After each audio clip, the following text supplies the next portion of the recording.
significant other, the behaviors that I love, I talk about. The things that are good and positive, I talk about, and he does the same thing. In this way, we are training each other, as I say. You teach people how to treat you, but we are training each other what it takes to make us happy in the relationship, or what feels right to us. If I like something that's done, I talk about it. Now, here's the negative drawback if you're not in gratitude. If you're talking about the thing you don't like, that gets done more too, guys. So that's the power in your words. But that's why they say to emote, because that emoting taps into, it's so amazing how our brains work, but actually the center of our brain that's devoted to social intelligence, social meaning interacting with others, okay? So you've got to emote in order to really heighten the level of gratitude and to make that gratitude exponent go through the roof, okay? It's very, very important to be emoting whenever you're in gratitude. So finally, for other new and wonderful brain cell connections to grow and to go into long-term memory and to spread out into the subconscious where they begin to become deep beliefs and they can drive you forward, that emoting is very important. So the repetition, the daily exercise helps you to fire new synapses. But gratitude is more than magnetizing things to you. So that skirt story is fun, all well and good, but it's not about stuff. I've attracted to me experiences, opportunities, people, places, and stuff, but it's not about the stuff. The stuff, I think that our angels are crafty, that they know that we pay attention to that because our society is pretty material, so they're like, hey, watch this magic trick we're about to do that takes 4 months, but it happens. And I think that's how they get our attention. But the deep lesson I learned is, wow, I wasn't obsessing over the skirts. I wanted them, I thought about it, and then I dropped it. Now, there have been things in my life, and maybe there are things in your life that you've wanted that you've obsessed over. And then you're like, why is it coming? Why isn't it coming? Why isn't it coming? Because you're not really in gratitude, you're in desperation, and that energy pushes things away. And I've been there, so I'm not hating on you. This is something I do and have done where I'm wanting something so badly, I can't even attract it into my energy field because I am wanting it too badly. So I found this trick, I will never forget it. Maybe it's just being grateful. Maybe it's just saying thanks for already giving it to me and acting like I have it, and then watching how it comes, what magical way that it comes into my life. So that repetition daily, even though I wrote a few notes about the gratitude, it helps because it fires new synapses, and it really gets you into this new space. It's and this is the thing that I wanted to talk about when I said there's a reason I had to write the letter T, because I was uncomfortable with thinking of myself as whatever, whatever the letter is. When I saw the W and I thought, yeah, I'm a teacher, but Jesus, I'm not Jesus. You know what I mean? Like, I really get uncomfortable sometimes because, I have to balance my own self, and I think, well, does this feel right to me? And what I love gratitude, and this is what it's been proven especially effective for, especially recently, there have been a lot of studies where it's effective in healing childhood wounds. So all of us experience childhood wounding on some form of another because at that age we are vulnerable. We have not developed the part of our brain that helps us to block out that information. And so, as I was going through all this, I thought, this might be really helpful to know so that we might not be so hard on ourselves. But it is the prefrontal cortex that helps us to block out that information. And it is literally the last part of our brain to fully develop. In a funny trick that God plays on us, it doesn't fully develop until age 20. Now, doesn't that explain a lot about some of your choices in high school and as a child? We literally are not thinking right because our brains are not done growing.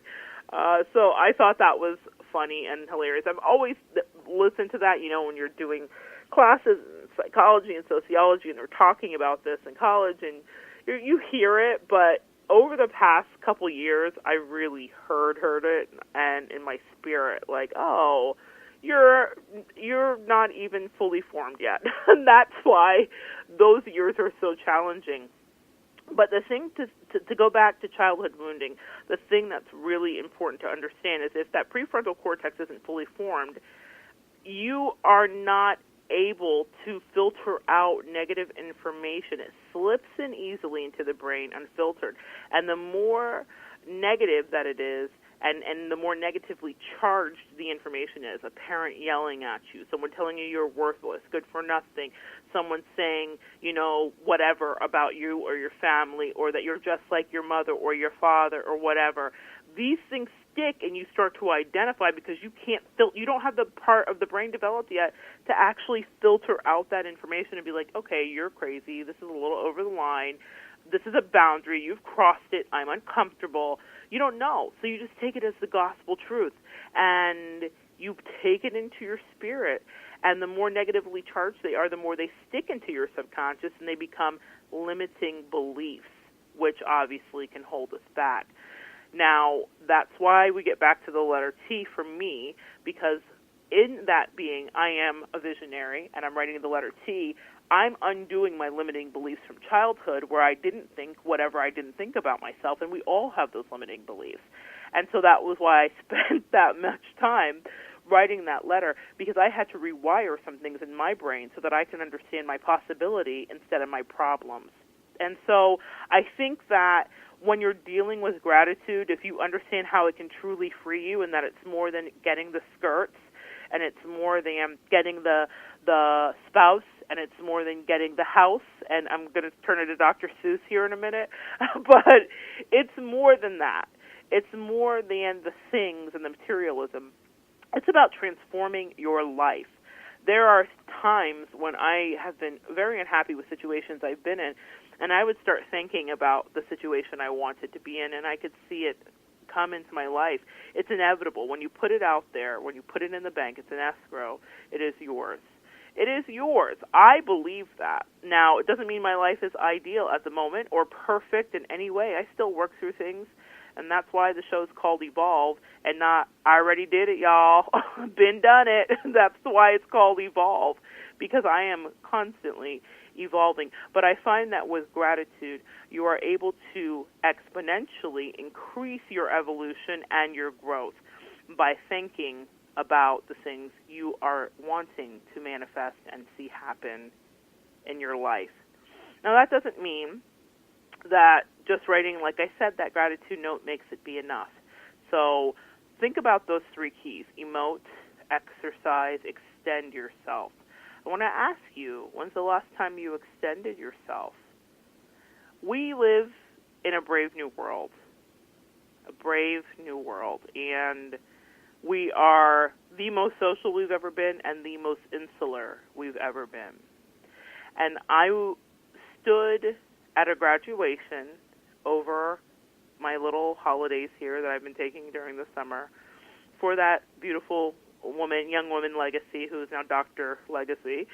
And I was watching her walk across the stage, and before she got up there, it was something like out of a sci-fi movie. Everyone was standing up, and everyone had their phones in their hands trying to capture the moment of these graduates coming across the stage. And it was this beautiful area that we were in with a canopy of trees overhanging us, and the weather was ideal that day. It was cool but still warm. Blue skies up above through the canopy and cumulus clouds, and everybody in their Sunday best celebrating these recent graduates. A sea of people, and I was standing at the back of the crowd, and they were all with one arm extended in the air in reality, but a virtual reality, with their phone up. None of them looking at the stage. They were looking at their phone. It was super meta, if you know what that means. It was inside of itself. I felt like I was watching something, but we were watching them walk across the stage, but I was watching the watchers watch. It was incredible. And I was sober, guys. So it was a mind-blowing LSD moment, trust me. And I thought, this is the world we live in.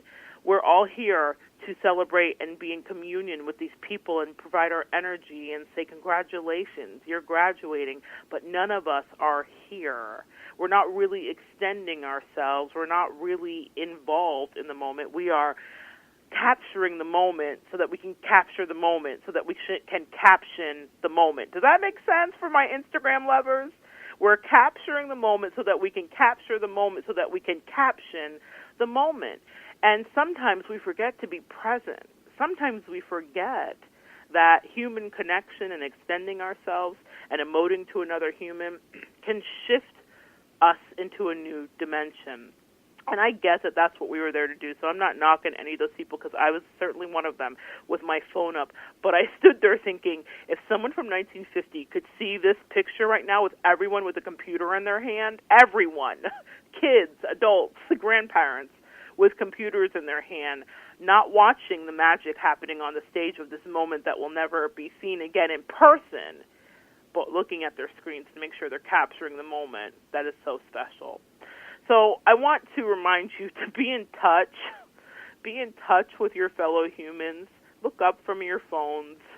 Look up and be grateful for this incredible world that we live in that's still here right now. Be thankful for the world that we're in. Be grateful for it. Be grateful for the people that are around you.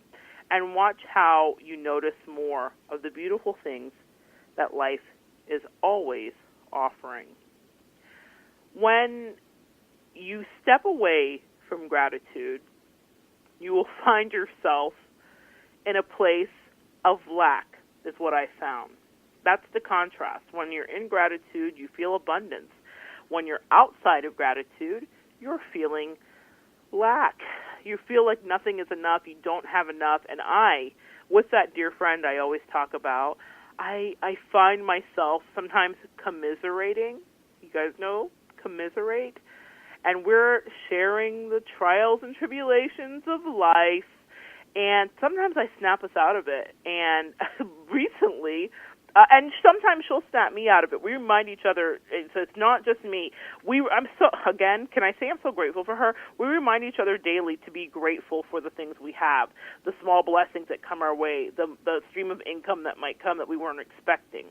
And one of the things that I do, too, to help get me into a more grateful state when I'm thinking about gratitude is music. And I had this song. It's from Queer Eye for the Straight Guy. It was the theme song for that show. And it's all things just keep getting better. If I'm upset with my spouse, if I am frustrated with the way something is or isn't going in my life, or I need to just shift myself, I literally put that song on, and I can't help but be smiling before it's over, and I'm singing, all things just keep getting better, and the lyrics say days keep getting better, nights keep getting better, all things just keep getting better. And it's a love song, and it's a song about happiness and friendship, but I use it as a song to realign me, to remind me that if I say it's so, it is so. And you know what? By the time the song's over, I feel better.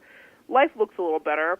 I'm not so upset about whatever I'm upset about, and I'm able to move in a direction that I can now plug back into gratitude, because when we talked about feeling with gratitude, it's not just lip service. You have to feel it.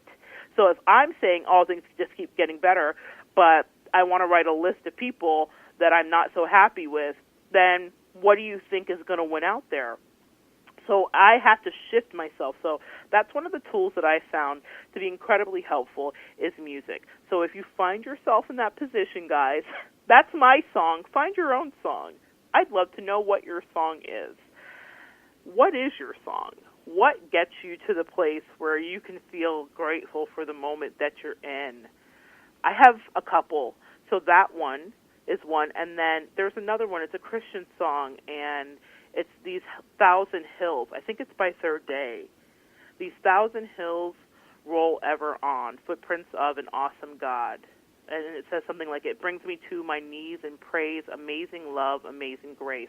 Whether you're Christian or not, think about our world and how blessed we are. Think about it. Look around. If you go to a favorite vacation spot, that shouldn't be the only time that you're appreciating and in gratitude for the place we get to live.